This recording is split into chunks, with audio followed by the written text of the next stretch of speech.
গ্রামাঞ্চলের অধিকাংশ মসজিদের ইমাম খতিবের বেতন একেবারেই কম। এক্ষেত্রে এলাকাবাসী গুনাহগার হবে কিনা, এবং গ্রামের একজন মুয়াজ্জিন ইমাম ও খতিবের সাধারণ বেতন স্কেল কত হওয়া উচিত? উপযুক্ত বেতন দিতে না পারলে কমিটির করণীয় কি? এছাড়া মসজিদ কমিটি তাদের সাথে কেমন ব্যবহার করলে গুনাহগার হবে?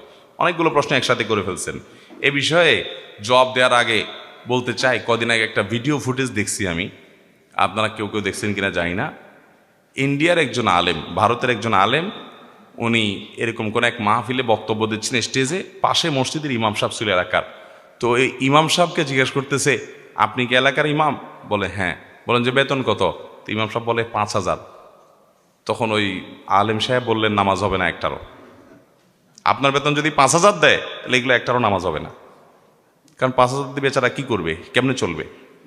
ইমাম মুয়াজ্জিনদেরকে সম্মানজনকভাবে চলার মতো সম্মানী এটার ব্যবস্থা করা মসজিদ কর্তৃপক্ষের দায়িত্ব। আমরা অনেক সময় মনে করি ইমাম মুয়াজ্জিনরা আমাদের দয়ার ভিখারি হয়ে থাকবে, কাঙ্গাল হয়ে থাকবে। এটা খুবই লজ্জার কথা ভাই। আপনি কার পিছনে নামাজ পড়বেন, আপনার রুচি কি, সেটা নির্ভর করে আপনি তার সাথে কেমন আচরণ করছেন তার উপরে।